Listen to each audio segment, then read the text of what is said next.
ketika juga Bawaslu melarang KPU untuk tidak mencalonkan, melarang mantan narapidana, kan semua juga kan, walaupun tidak juga sebagian masyarakat menerima, tetapi ketika mengatakan bahwa memang itu tidak diatur dalam undang-undang, ini juga bisa menerima. Jadi ini katakan tadi, ini kita sebuah resiko. Sebetulnya kita harus memisahkan apakah kita konsisten pada protokol kesehatan atau memang kita konsisten pada protokol demokrasi. Memang tidak akan pernah mau jalan sama-sama. Makanya wajar kalau dari dulu, saya sejak dari bulan Maret, saya sudah pernah mengatakan, sebelum Kepres tentang Indonesia dalam kondisi bencana itu dicabut, tahapan jangan dulu memikirkan bagaimana kelanjutan pilkada. Dan bukti hari ini memang seperti itu akan terjadi, Pak Ketua. Jadi memang kita harus berdiskusi panjang lagi soal ini ya. Di samping bagaimana memikirkan ya. Sekarang memang sepertinya juga teman-teman Bawaslu kan, karena memang amanat undang-undang kan tidak ada kata untuk menyerah ya. Karena ini perintah undang-undang, teman-teman Bawaslu harus menjalankan amanat itu. Karena juga Bawaslu tunduk pada sumpah jabatan. Jadi karena memang undang-undang sudah memerintahkan, harus dilaksanakan. Tetapi paling tidak tugas kita hari ini, tugas Bung Jerry, tugas Pak Ketua, tugas Gina di media adalah bagaimana meyakinkan teman-teman masyarakat, ya, paling tidak kita memberi perhatian lah dalam pilkada ini. Walaupun saya masih ragu karena memang masyarakat juga dalam ancaman di tengah-tengah keraguan apakah datang untuk memilih atau tidak memilih. Coklit saja kemarin Pak Ketua, banyak masyarakat yang tidak mau membukakan pintu bagi semua petugas. Ya, karena takut tertular. Ya. Ini kemungkinan potensi ini akan terjadi pada saat pencoblosan. Nah sekarang bagaimana kita memikirkan itu ke depan Pak Ketua, resiko-resiko yang bisa kita timbulkan, yang bisa ditimbulkan ketika kita memang harus melaksanakan pilkada di tahun 2020 ini. Iya, baik. Pak Ketua, bagaimana tanggapannya Pak? Terima kasih. Apa yang disampaikan oleh Bang Ferry itu bagian dari tantangan pelaksanaan pilkada di tengah pandemi COVID. Ya, tentu ini yang harus dijawab oleh penyelenggara KPU dan Bawaslu ya. Dan tentu harus ada optimisme untuk bisa ada tantangan itu. Tentu tadi misalnya dikatakan bahwa ini regulasi PKPU itu kurang kuat.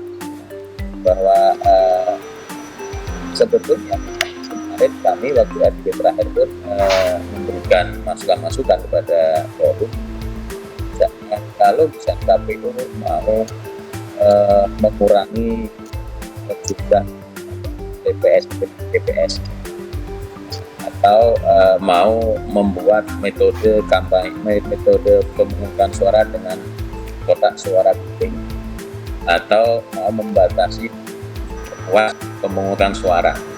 Karena apa misalnya yang dikhawatirkan bahwa jangan sampai di hari pemungutan terkonsentrasi masyarakat berjubel di situ. Karena apa? Kemudian mendapatkan pemungutan suara jam 7 sampai 13 itu undang-undang. Maka tentu hal yang kayak gitu tidak bisa diatur dengan PKPU. Kemudian kalau PKPU misalnya mau membuka ruang namanya kotak keliling, kotak suara keliling seperti di Pilpres yang dilakukan di TPS luar negeri. Maka ini nggak diatur undang-undang. Maka kalau hal yang kayak gini memang harus diatur di undang-undang. Ya. Kalau tidak diatur undang-undang, maka tentu akan lemah KPU untuk menggugat norma itu. Ya, kalau membuat revisi undang-undang kan nggak mungkin. Ya. Maka kemarin Pak juga sampaikan, ya harus dengan perpu kalau mau atau dari soal jam pemungutan agar tidak dibatas jam 13 atau kotak suara keliling diadakan baru perpu, atau bahwa KPU mau misalnya menghilangkan tingkat rekap, dan rekap ini kan di undang-undang menyebut DPS, DPK, kabupaten kota, 30 kota. Kalau mau menghilangkan rekap DPK, maka juga harus ada dasar hukum yang ya, revisi undang-undang atau perpu, karena itu mau mengurangi tingkat kerumunan tersebut.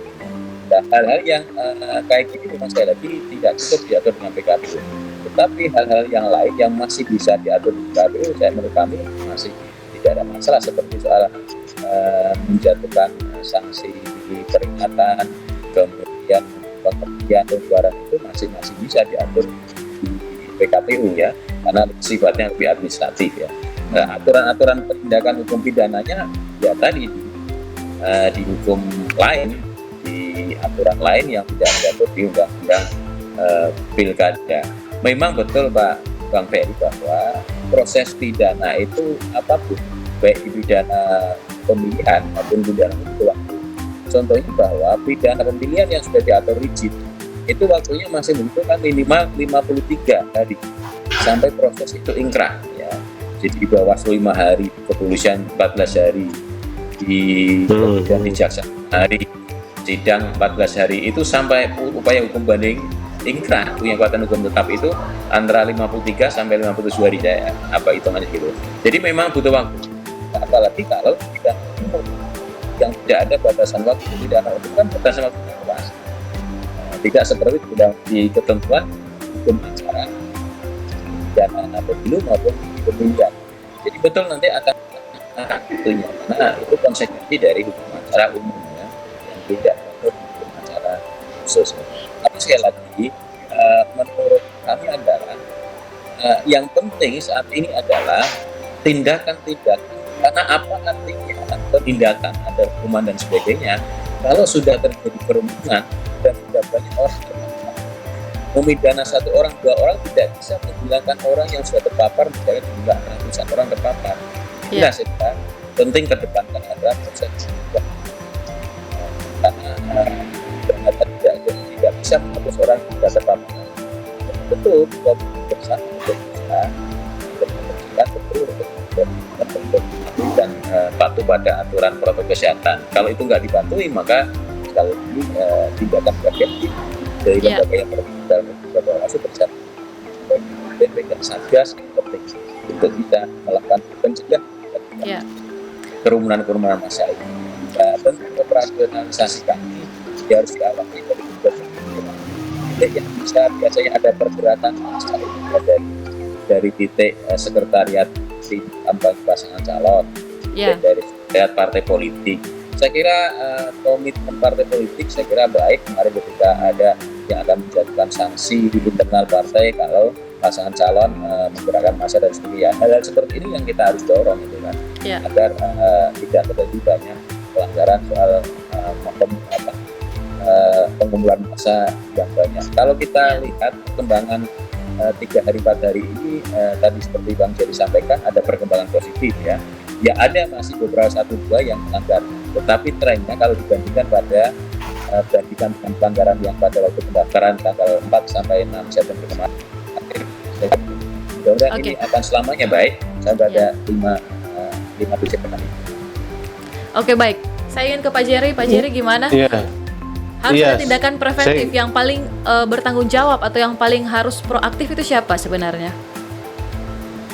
Iya, sebelum ke sana Regina, saya pikir begini ya, secara umum sebetulnya ya, kan kita tahu ya, memang penegakan hukum pemilu kita itu tidak terlalu lancar ya, gitu ya, untuk tidak mengatakan tidak terlalu efektif sebetulnya. Dalam banyak kasus di masa lalu kita bisa saksikan sebetulnya kan dalam proses penegakannya, baik dalam soal-soal kampanye dan dalam hal-hal lain, misalnya soal hoax, soal politisasi sara dan politik uang. Yang mau saya katakan sebetulnya dalam konstruksi regulasi pemilu kita atau hukum pemilu kita, penegakan hukum itu memang menjadi problem yang serius ya. Jadi tidak hanya di masa pandemi sekarang saya kira ya, pandemi ini memang betul yang tadi dikemukakan oleh Bung Ferry, ada sedikit kelemahan ya, karena dia tidak diatur secara langsung di dalam undang-undang ya. Nah tetapi kita harus sadari bahwa secara umum sebetulnya konstruk penegakan hukum pemilu kita itu memang kita kira besok di sisi-sisi tertentu itu agak problem ya, karena itu butuh hal-hal yang menjadi komitmen bersama. Nah yang kedua, dalam konteks COVID ini memang kita harus mengajak semua komponen dan elemen stakeholder pemilu itu untuk memahami dan menyadari situasi ya. Dan kalau ada kesadaran bersama tentang situasi ini, saya kira akan muncul komitmen yang cukup kuat ya. Itu yang tadi saya bilang, kalau lihat beberapa hari pertama ini sebetulnya kita bisa melihat komitmen itu. Gitu ya, ada kan kita tahu partai-partai politik juga dikumpulkan bersama-sama dengan penyelenggara pemilu dan pemerintah untuk bangun komitmen ya. Karena saya kira ini sebetulnya karena kesadaran bahwa ada keterbatasan regulasi khususnya dalam konteks penegakan hukumnya. Nah, hanya saya kira karena itu menurut saya penting untuk mengkonekkan sebetulnya kerja-kerja pengawasan di Bawaslu itu dengan kerja-kerja atau tindakan-tindakan hukum lain di kepolisian ya.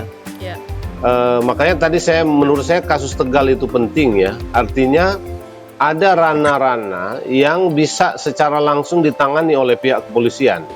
Jangan lagi dia takut gitu. Jangan lagi dia merasa bahwa ini bukan ranahnya gitu.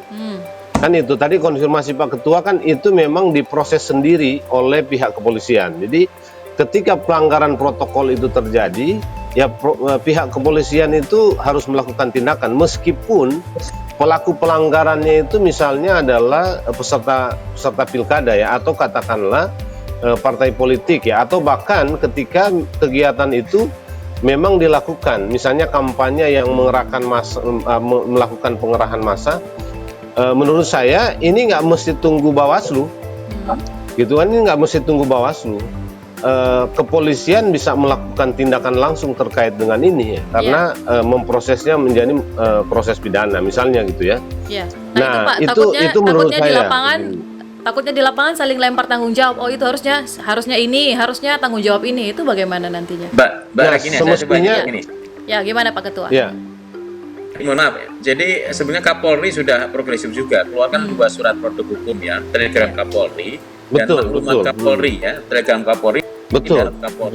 Nah, saya kira ini harus ditangkap di daerah, harus progresif betul kawan-kawan di aparat kepolisian. Jadi seperti ini jangan harus menunggu ya, kalau ada pelanggaran ya langsung harus tidak. Saya kira Tegal betul kasus itu menjadi bagian bagi jajaran lain yang tegas. Begitu. Iya. Jadi saya kira ya yang penting memang ke depan itu koneksi ini harus terus, atau relasi dan komunikasi seperti ini harus terus terjadi ya. Misalnya ya bisa saja Pak Ketua, teman-teman kepolisian di daerah itu juga agak pura-pura lupa gitu, atau lupa beneran ya. Nah, mungkin ini juga penting untuk teman-teman Bawaslu mengingatkan kan.